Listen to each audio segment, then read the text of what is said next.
Directorate of information and public relation Jammu Kashmir का initiative which is inspire gen Z में आप सबका स्वागत है। मैं हूं आरजे राहुल और इस इनिशिएटिव के तहत हम आपकी मुलाकात करवा रहे हैं जम्मू की कुछ ऐसे चुनिंदा पर्सनैलिटी से जो कि एक इंस्पिरेशन बनी है to all the people of JNK, और हमने कोशिश की कि आपकी मुलाकात ऐसे कुछ लोगों से करवाएं।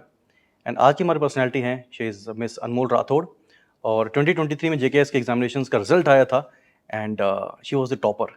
सो मैम, स्वागत आपका इस शो में जिसका नाम है inspire Gen Z. Thank you so much sir, thank you for having me. और सबसे पहले हम बिल्कुल मुद्दे पे आएंगे। जब रिजल्ट आया तो आपने प्रिपरेशन तो बहुत ज़्यादा की हुई थी, लेकिन क्या सोचा था कि टॉपर भी आ सकती हूँ? कहीं ये जहन में था या जहन में यही था कि पास करना है? सर आई थिंक जब कोई प्रिपरेशन हम स्टार्ट करते हैं तो यही एक एम होता है कि एग्ज़ाम क्लियर हो जाए, और मेरा भी यही था कि एग्ज़ाम क्लियर हो जाए। टॉप करना कोई नहीं सोचता, क्योंकि मैं नेक्स्ट साइकिल की प्रिपरेशन भी स्टार्ट कर चुकी थी, बिकॉज यू डोंट एक्सपेक्ट कि आपका एग्ज़ाम क्लियर हो जाएगा। सो आई थिंक मेरे लिए सबसे बड़ी बात यही थी, एक रिलीफ था कि एग्ज़ाम साइकिल से हम बाहर आ गए। सो आई थिंक वही था, सोचा नहीं था बट हो गया। आपने बात की एग्जाम साइकिल से बाहर आ गए, सो यहाँ पर मैं पूछना चाहूँगा कि आपने JKS एग्जामिनेशन कितनी बार, कितने अटेम्प्ट्स में क्लियर किया आपने ये? सो मैंने 21 में ग्रेजुएशन कंप्लीट की थी अपनी, तो ये मेरा फर्स्ट अटेम्प्ट था। तो फर्स्ट अटेम्प्ट में ही आपने केस क्लियर कर लिया और फर्स्ट में ही आप JKS के टॉपर भी बन चुके हैं। जब रिजल्ट आया सबसे ज़्यादा खुशी ये हुई कि JKS क्लियर हो चुका है, या फिर ये सबसे ज़्यादा खुशी हुई कि यार टॉपर बन चुकी हूँ? सर खुशी इसी बात की हुई कि एग्ज़ाम क्लियर हो गया है, क्योंकि जो हमारे साथ बाकी भी एस्पिरेंट्स हैं जिन्होंने एग्ज़ाम दिया, आई थिंक उन सब में ज़्यादा डिफरेंस नहीं होता है मार्क्स का। तो टॉप करना कोई, मैं ये नहीं कहूँगी बहुत बड़ी अचीवमेंट है, because everybody has worked hard for it. तो मुझे लगता है उसका एक एडेड हैप्पीनेस थी कि टॉप भी हो गया है, बट ज़्यादा खुशी इसी बात की थी कि क्लियर हो गया ये एग्ज़ाम। ग्रेट। वैसे तो कहा जाता है कि भाई लड़कियों से उनकी एज नहीं पूछनी चाहिए, वैसे हम एज यहाँ पूछेंगे भी नहीं, बट इनडायरेक्ट वे में पूछेंगे कि आपकी क्या एज है अभी? लाइक अगस्त 2023 में रिजल्ट आया, तो कौन सी एज में आपने केस क्लियर किया है? Sir I am 24 years old. So okay, 24 साल की उम्र में आपने किया हुआ है। तो उन्होंने बताया कि ग्रेजुएशन की कंप्लीट हुई थी, ग्रेजुएशन के बाद डायरेक्टली एग्जामिनेशन उन्होंने दिया, एग्जाम में थोड़ा सा डिले आया रिजल्ट आने में एंड फाइनली शी क्लियर्ड। सबसे बड़ी इंस्पिरेशन क्या थी, या शुरू से सोचा था कि मुझे इसी लेवल में जाना है, या फिर बचपन में कुछ और था कि कुछ और बनूंगी? सर जब से सोचा था कि एक करियर कोई अडॉप्ट करना है, सो तब से सिविल सर्विसेज का ही शौक था। और आई वुड से कि एक हम हमेशा देखते हैं अपने आगे पीछे कि कितनी प्रॉब्लम्स होती हैं सोसाइटी में, या हम कितनी बार कंप्लेन करते हैं कि ये सही से नहीं है, ये सही से नहीं है। तो मेरे पेरेंट्स ने मुझे ये कहा था कि अगर आपको किसी चीज़ में इतनी प्रॉब्लम लग रही है, so try to be the solution rather than just complaining. तो जब मैंने उनसे पूछा कि फिर क्या सोल्यूशन होगा, तो उन्होंने कहा कि आप सिविल सर्विसेज ज्वाइन करने की कोशिश कीजिए कि आप खुद सिस्टम का पार्ट बने, और फिर आपको जब सपोर्ट भी होगी गवर्नमेंट की, आप खुद उस सिस्टम का पार्ट होंगे, तब आप देखिए कि क्या आप सोल्यूशंस निकाल पाते हैं उन प्रॉब्लम्स का जो आप देखते हैं। सो आई थिंक वहाँ से ये बात दिमाग में बैठ गई कि प्रॉब्लम को सिर्फ कंप्लेन नहीं करना है, सिर्फ क्रिटिसाइज नहीं करना है, you have to be a part of the solution. तो आई थिंक वहाँ से इंस्पिरेशन मिला कि सिविल सर्विसेज के लिए ट्राई करें, और इसीलिए मैंने ग्रेजुएशन भी अपनी लॉ में ही की, क्योंकि मुझे लगा कि एक लॉ नोइंग सिटीज़न और एक लॉ नोइंग एडमिनिस्ट्रेटर बहुत ज़रूरी है। तो इसीलिए आई थिंक उसने भी हेल्प किया, और वहाँ से ही मैंने फिर सिविल सर्विसेज का ही रास्ता चुना। सब्जेक्ट्स क्या थे आपके?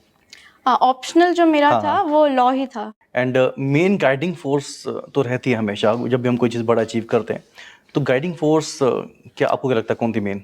सर गाइडिंग फोर्स एक से तो मैं नहीं नाम ले पाऊँगी, क्योंकि हम हर एक शख्स से कुछ ना कुछ सीखते ही हैं। सो आई वुड से मेरे पेरेंट्स ने बहुत ज़्यादा इंस्पिरेशन भी दी और गाइड भी किया है। मेरी मदर जो कि खुद एक एकेडमिशियन है, उन्होंने काफ़ी डिसिप्लिन और स्टडीज़ को इम्पोर्टेंस दी, तो मुझे लगता है वो मैंने भी अडॉप्ट किया अपनी लाइफ में। उसके अलावा आई वुड से कि जितने भी एडमिनिस्ट्रेटर्स हैं हमारी कंट्री के, उन सब से कुछ ना कुछ सीखा है, सबकी बेस्ट प्रैक्टिसेस अडॉप्ट करने की कोशिश की है। सो एक पर्सन का नाम तो मैं नहीं ले पाऊंगी। आज यहाँ पर हम इंटरव्यू कर रहे हैं, तो आज भी आपके पापा साथ में हैं? हाँ जी। जब बचपन में स्कूल जाया करते थे तब भी पापा साथ में कंपनी करते थे?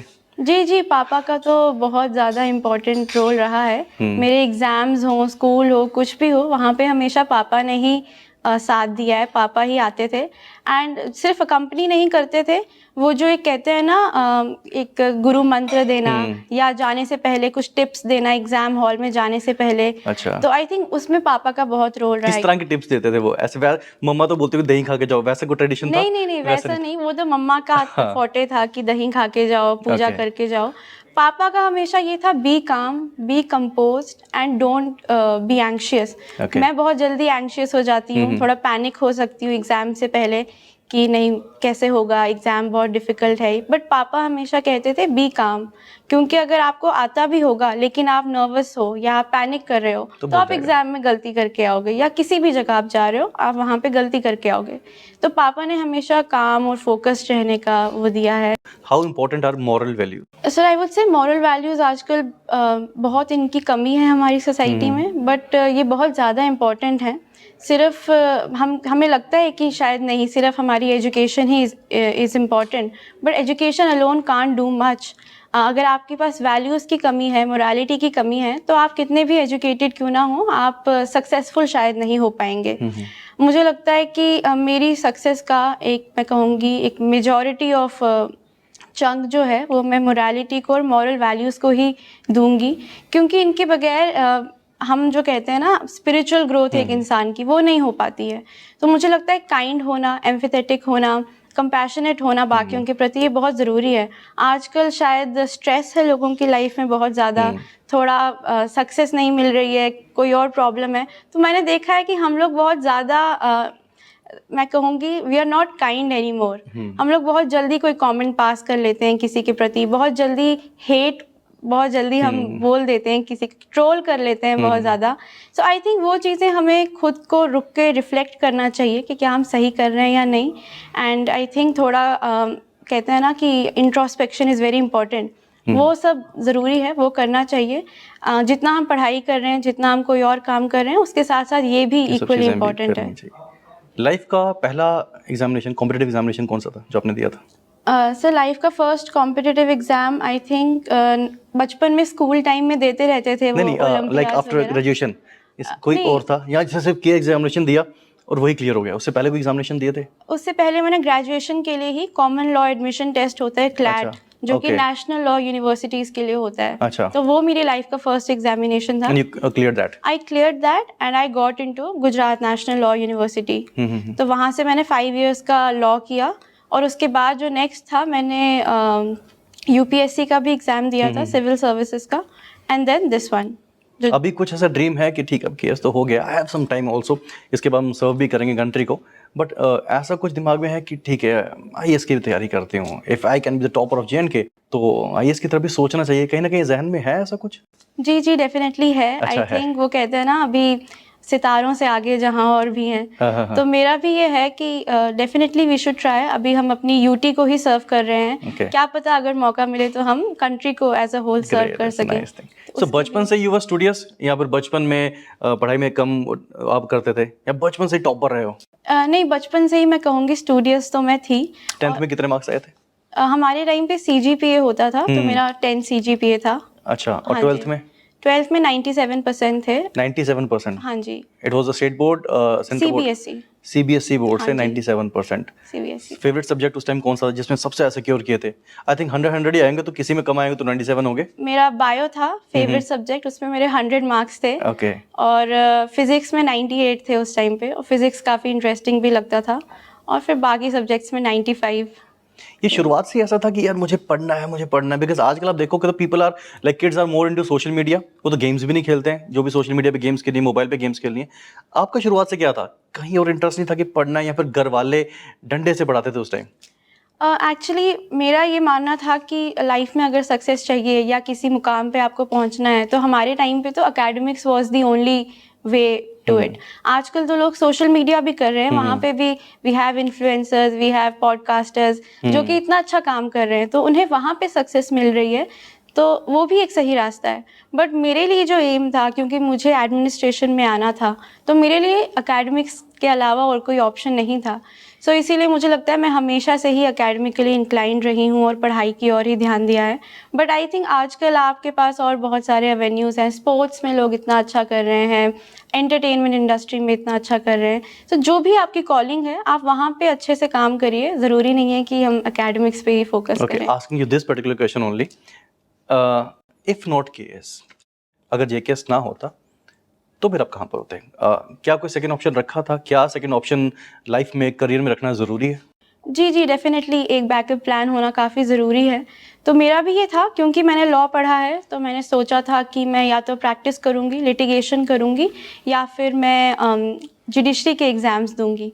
तो ये मेरा बैकअप था। ओके। सोशल मीडिया आजकल जो आप देख रहे हैं कि लोग ट्रोल भी होते हैं, कि लोग सक्सेस भी पा लेते हैं, कि लोग बहुत जल्दी डिमोटिवेट भी हो जाते हैं। तो how you take social media and how much time you spend on social media? Sir, I would say that social media has definitely become a very integral part of our lives. मुझे लगता है every second person is scrolling away their time on social media.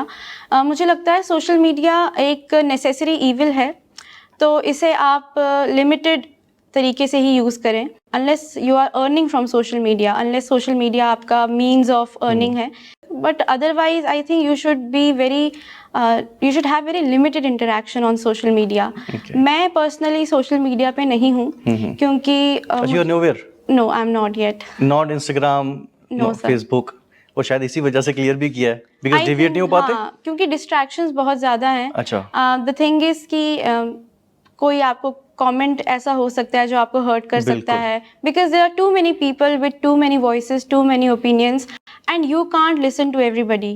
क्योंकि आप जिन्हें जानते नहीं हैं, जो एनोनिमस ट्रोल्स हैं, जो घर पे बैठ के कमेंट कर रहे हैं, अगर आप उनकी बातें पढ़ेंगे और उनसे अफेक्ट होंगे और फिर आप सोचेंगे कि अब मैं इन्हें रिप्लाई दूं, you are just wasting your time. आपको अपना गोल निर्धारित करना है, and you have to stay determined on that path rather than getting distracted by every comment or every post that is made on social media. So I think बहुत balanced तरीके से, especially to the aspirants and students जिनका अभी कोई goal है जो उन्होंने achieve नहीं किया है, उनसे तो मैं यही कहूँगी कि social media से थोड़ी दूरी ही बनाए रखिए. And I think this is the particular motive of Directorate of Information and Public Relations (JNK), which is Inspire Gen Z. के how do these people inspire a youth of JNK, and we can say के youth of India? As she said के she is not on Instagram, she is not on Facebook, she is not on YouTube. सब चीज़ों को cut off रखा था, तभी she emerged as a topper of JKS 2023. और बहुत ज़्यादा ज़रूरी रहता है कि बाकी चीज़ों को कट ऑफ करना, तभी आप आगे जा सकते हैं. और एक चीज़ मुझे आपकी बहुत अच्छी लगी कि even if you are not so active on social media, but कई बार आज की ज़िंदगी में ऐसा कमेंट आ जाता है जो कि आपको डिस्ट्रैक्ट कर देता है और आपको लगता है कि यार ये नहीं होना चाहिए था. सो कहीं ना कहीं इट्स एन हिंड्रेंस.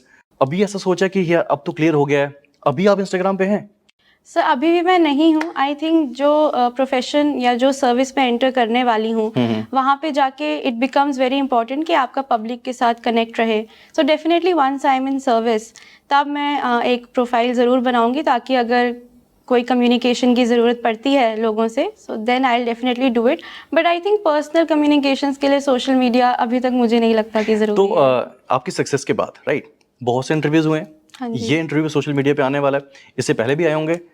तो वो इंटरव्यूज मम्मा पापा के मोबाइल पे देख लेते हैं कि अच्छा मैंने कैसे बोला है. देखते हो कभी कि हाँ इंटरव्यू ऐसे हुआ था, मैंने ये बोला था?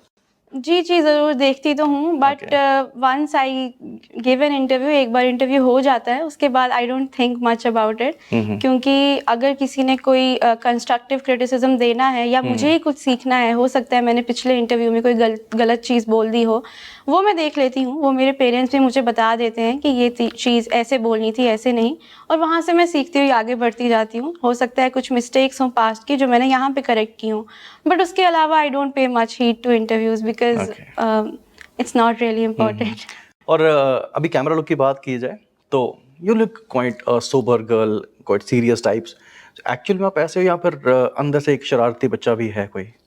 सो डेफिनेटली एक there is a child in each one of us, वो तो बात है. बट आई थिंक अगेन उसका भी एक बैलेंस होना बहुत ज़रूरी है. मैं भी हूँ वैसी, अभी चाइल्डिश हरकतें भी करती हूँ. क्या चीज़ सबसे ज़्यादा करना पसंद है? मुझे सोना काफ़ी पसंद है और क्योंकि आई थिंक एकेडमिक्स आपको काफ़ी थका देता है, पढ़ाई वगैरह. सो एक मेंटल रेस्ट के लिए I think sleep is the best remedy. तो वो, और उसके अलावा आई थिंक मुझे रीडिंग काफ़ी पसंद है. तो ये शायद लगता है कि it's not an entertainment, but reading का मुझे काफ़ी शौक है. तो मैं नॉवेल्स वगैरह पढ़ते हुए या बुक्स पढ़ते हुए काफ़ी टाइम निकल जाता है, मुझे पता भी नहीं चलता. Any dream destination in India, in JNK और इन वर्ल्ड जहाँ आप चाहते हो कि यार एक टाइम पे यहाँ पर मैं जाऊँगी? जी, जी, आई थिंक इंडिया में ही इतना कुछ है देखने के लिए जो अभी तक देखा नहीं है। हमारी कल्चरल हेरिटेज इतनी ज़्यादा है इंडिया की और नेचुरल ब्यूटी इतनी ज़्यादा है। तो मुझे लगता है पहले तो इंडिया का ही काफ़ी सारा हिस्सा देखने वाला है। नॉर्थ ईस्ट मैं ज़रूर जाना चाहूँगी क्योंकि वो काफ़ी अनएक्सप्लोर्ड भी है। मैं भी कभी नहीं गई। So north east is one destination, पूरा you are north more east. Of a traveller और more of a foodie? I would say I am more of a traveller rather than being a foodie. तो मुझे लगता है क्योंकि travelling से आपके एक तो when you travel you definitely become a foodie also. आप वहाँ का लोकल क्विजीन ट्राई करते हैं, वहाँ की लोकल कल्चर देखते हैं। तो मुझे लगता है ट्रैवलिंग आपके दोनों एम्स को फुलफिल कर देता है, travelling also and eating also. And more over I think you not a YouTuber, और आने वाले टाइम में भी कोई आपका वैसा मकसद होगा नहीं कि यूट्यूबर आप बनेंगे, बट अगर आप आईएएस क्लियर कर लेते हैं तो फिर आपका ट्रैवलिंग वाला शौक जो है वो भी आपका आई थिंक वो पूरा होने वाला है। फिर तो आप इंडिया में भी कहीं ना कहीं आपकी ट्रांसफर हो सकती है, पोस्टिंग हो सकती है। सर होपफुली अभी फिलहाल तो मैं अभी फॉर्म स्टेट। भर दिया हुआ है उसका? सर हाँ जी, भर दिया। अच्छा, कर दिया, उसकी प्रिपरेशन भी चल रही है? उसकी भी हाँ जी साथ साथ में चली रही है। कितना टाइम लगता है एक घंटे एक दिन में कितना टाइम हमें देना चाहिए स्टडी पे? सच सच बताना। जैसे कई लोग बोलते हैं भाई 18 घंटे पढ़ना है, 20 घंटे पढ़ना है, वहीं पर कई लोग बोलते हैं 4 घंटे पढ़ता था। आई डोंट नो कि इट इज ट्रूथ और not, but according to you कितना टाइम हमें देना चाहिए? सर आई वुड से हम कितने घंटे पढ़ते हैं it varies from person to person. जिसको कुछ लोग बहुत जल्दी ग्रास्प कर लेते हैं कॉन्सेप्ट्स, तो वो कम टाइम ले लेते हैं। बट कुछ लोगों को ज़्यादा टाइम चाहिए अंडरस्टैंडिंग के लिए, तो वो थोड़ा ज़्यादा वक्त लेते हैं।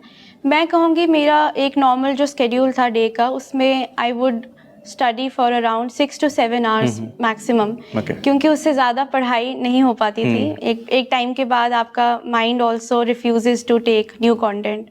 सो मेरे 6 to 7 आवर्स रहते थे दिन के, और उसी में मेरा रिविजन वगैरह सब हो जाता था। 6-7 घंटे हो गए, हाँ ठीक। जी।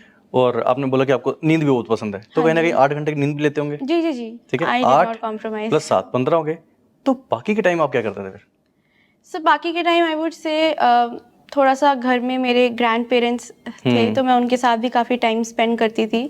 उसके अलावा आई थिंक काफ़ी मेरी मदर भी यहाँ पे नहीं है, थोड़ा घर की बाकी कामों में भी टाइम चला जाता है। मेरी my grandmother is not well, so उनके साथ थोड़ा टाइम मेरा चला जाता था। और बाकी मैं थोड़ा आई वुड से न्यूज़पेपर्स वगैरह या रीडिंग कर लिया करती थी, अपनी हॉबीज़ को थोड़ा टाइम दे दिया करती थी। बट टाइम ऐसे चला जाता था। आजकल हम देख रहे हैं आई थिंक पिछले 4-5 साल से ये ट्रेंड थोड़ा सा बदला है। I think in a way it is good also कि डोडा, किश्तवाड़, भद्रवाही जो बेल्ट है यहाँ से ज़्यादा लोग निकल रहे हैं। So what according to you is the reason कि यहाँ से लोग कैसे ज़्यादा क्लियर कर पा रहे हैं? सर आई वुड से पोटेंशियल तो हमारी यूटी में हर कॉर्नर में बहुत ज़्यादा है। आई थिंक उस पोटेंशियल को हार्नेस अब ज़्यादा अच्छे से किया जा रहा है। अब हमारी जो रिमोट बेल्ट्स हैं वहाँ से भी बच्चे बाहर आ रहे हैं पढ़ाई के लिए। We are going to far off places. जैसे अब मैं अपनी ही बात करूँ तो मैं भी basically I belong to Bhaderwah, but मैं भी पढ़ाई के लिए बाहर चली गई। तो आई थिंक जब हम बाहर जाते हैं हमें एक्सपोजर मिलता है, और जब एक्सपोजर मिलता है तो यू गेट टू नो कि ये भी ऑप्शंस हैं। तो आई थिंक वो उनका काफ़ी योगदान रहा है कि यहाँ से भी बच्चे अब निकल के आ रहे हैं। उसके अलावा आई वुड से डेमोक्रेटाइजेशन ऑफ एजुकेशन जो हुआ है बिकॉज ऑफ इंटरनेट। क्योंकि इंटरनेट से अब काफ़ी जितनी भी कोचिंग्स जो पहले मोनोपोलाइज था हमारा कोचिंग इंडस्ट्री, कि सबको कोचिंग जाना ही पड़ता था, but I think now that's not the case. अब हमारी जो पढ़ाई है फॉर सिविल सर्विसेज या किसी भी कॉम्पिटिटिव एग्जाम के लिए वो सब फ्रीली अवेलेबल है। यूट्यूब पे लेक्चर्स हैं। आपने यूट्यूब की मदद से किया था या फिर आपने कोई कोचिंग ली थी? सर मैंने JKS की प्रिपरेशन जो थी वो यूट्यूब से ही की थी। अच्छा, यूट्यूब एंड ऑनलाइन जो बाकी का फ्री मटेरियल है। तो नो अदर सोर्स कि आपने कोई एकेडमी ज्वाइन कर ली या वैसा कुछ? जी जी नहीं, मैंने एक टेस्ट सीरीज ली थी, बट फिर अच्छा। वो टेस्ट सीरीज इज बट बाकी जो आपने यूट्यूब से सीखा है। हाँ जी। So again I would like to say inspire gen Z जो कि इनिशिएटिव है department of information public relations का, जहाँ पर हम आपको इंस्पायर करते हैं, ऐसी पर्सनैलिटी से मिलाते हैं। सो कहने का मतलब again this is to tell to people of JNK that YouTube से इन्होंने अपनी ज़्यादा जो है पढ़ाई वो करी है। एंड बाकी लोग यूट्यूब पे क्या करते हैं वो भी अच्छा करते हैं, बट यही है कि इंस्पिरेशन आपकी क्या है, वो आपका रोल मॉडल क्या है, वो आपको बहुत अच्छे से चुनना होता है। एंड मैंने बहुत बार देखा है, I been to Bhaderwah also, cultural unity of Bhaderwah, यहाँ पर ऐसे जो रिमोट एरियाज हैं जहाँ पर आगे पीछे बहुत ज़्यादा होती है। तो भद्रवाही लोग जो आपको देख रहे हैं, आप उन्हें क्या मैसेज दोगे? सर सबसे पहले तो उन सबका बहुत बहुत थैंक यू, क्योंकि जब से रिज़ल्ट आया है पूरे भद्रा ने अपनी डॉटर की तरह, अपनी बेटी की तरह मुबारकबाद दी है। तो आई थिंक वो जो आपने कहा कल्चरल यूनिटी भद्रा की, वो आई थिंक हमारे पूरे स्टेट की तो है ही, बट भद्रा की भी स्पेशली है, और उसके लिए उन सबका धन्यवाद। और उसके अलावा मैं यही कहूँगी कि जैसे कि हमने आज तक अपनी यूनिटी को मेंटेन रखा है, हमें आगे भी रखना है। और यही है कि जो हमारी नेक्स्ट जनरेशन्स आ रही हैं उनको हम मोटिवेट करते रहें, ताकि वो भी आगे बढ़ के अपने अपने रिस्पेक्टिव फील्ड्स में एक्सेल करें, क्योंकि हमारे जो भद्रा है या पूरा डिस्ट्रिक्ट डोडा, वहाँ से काफ़ी लोग ऐसे निकले हैं जिन्होंने हमारी स्टेट का नाम रोशन किया है। तो मुझे लगता है कि बस यूथ को थोड़ा प्रोत्साहन चाहिए और थोड़ी राइट डायरेक्शन चाहिए, and that should be done. And if I talk about hobbies of Anmol Rathore, तो क्या चीज़ें करना पसंद है आपको? सर मुझे एक तो रीडिंग का काफ़ी शौक़ है, मैं पहले भी बता चुकी हूँ। मुझे रीडिंग पसंद है, और उसके अलावा आई राइट पोएट्री। मुझे पोएम्स लिखने का शौक़ है, मैंने 2 बुक्स भी पब्लिश की हैं। तो आई थिंक ये 2 मेरी हॉबीज़ हैं। पोएम्स की बात की, they are in Hindi language? English language है, तो कुछ लाइंस हो जाए आपकी पोएम की। जी जी, तो ये मैंने पोएम लिखी थी किश्तवाड़ के लिए, जहाँ मेरा नानी का घर है। तो it goes like this. There's a place beyond the mountains where the saffron breeze blows and a lonesome chenab flows. I called it home. तो मतलब पूछते हैं इसका। जी, तो मतलब ये वहाँ के लिए लिखा था कि एक प्लेस है बियॉन्ड द माउंटेन्स, पहाड़ों के उस पार, जहाँ पर केसर की खुशबू वाली हवा बहती है, और एक चिनाब बहता है, अकेला चिनाब बहता है, और मैं उस जगह को अपना घर कहती थी। क्या बात। तो ये इंट्रोडक्शन है उस पोएम की, और फिर उसके आगे 4-5 स्टैंजाज हैं जहाँ मैंने अपनी पूरी जर्नी बताई है फ्रॉम किश्तवाड़ टू जम्मू। तो you are a painter also? No I am not a कभी ऐसा सोचा नहीं? Because the way you are describing those things, कि इस तरह चिनाब बह रहा है, पहाड़ों के पीछे मेरा घर है, तो मेरे को दिमाग में पूरी पेंटिंग आ गई कि भाई शायद ऐसा होगा। डिस्क्रिप्टिव है मेरी पोएट्री, बट मैंने पेंटिंग ट्राई की थी, बहुत बुरी। जाते जाते बस एक ही सवाल आपसे पूछूंगा कि what is your message to the people, to the youth of J&K? To the youth of J&K, firstly, just if you have a goal in your mind, अगर आपके माइंड में कोई गोल है तो प्लीज़ आप उसके प्रति डेडिकेटेड रहें। और जैसा कि हमने अभी भी बात की, once you have put your mind to something और आप पूरा एफर्ट कर रहे हैं, so the universe will also reward you. Don't think कि आपके साथ आपको सक्सेस नहीं मिलेगी। सेकेंडली, अपनी डिस्ट्रैक्शंस को थोड़ा कट आउट कीजिए। आजकल हम कहते हैं कि ये सोशल मीडिया का ज़माना है, which is rightly so, but यही सोशल मीडिया हमें अपने गोल से डिस्ट्रैक्ट भी करती है। तो इसको आप थोड़ा लिमिट कीजिए, बैलेंस में यूज़ कीजिए। उसके बाद आई वुड से कि जो आजकल सोशल इविल्स हैं जो कि यूथ को बहुत इजीली अटैक कर रहे हैं, we have drug abuse is rising, certain other issues are also cropping up. So please अपने आप को इतना स्ट्रॉन्ग बनाइए that you don't fall prey to these issues. आप अपना जो कहते हैं ना इंटरनल लोकस ऑफ कंट्रोल होता है, उसे आप काफ़ी स्ट्रेंथन कीजिए। उसके लिए आप इंट्रोस्पेक्शन कर सकते हैं, मेडिटेशन कर सकते हैं, काफ़ी और भी चीज़ें कर सकते हैं, you would know better, but do whatever it takes, but just cut out on your distractions, don't fall prey to these ills, and lastly I would say stay focused on your goal and success will be yours. Great. और आप लोगों से मैं बस ये request करूंगा कि do watch our inspire agency podcast, जहाँ पर ऐसी और एमिनेंट पर्सनैलिटीज़ हम आपकी मुलाकात करवाते रहेंगे, और जहाँ से आपको सिर्फ छोटी मोटी बल्कि बड़ी बड़ी बातें भी बहुत कुछ सीखने को मिलेगा। Thank you so much once again Anmol. Thank you sir, thank you for having me.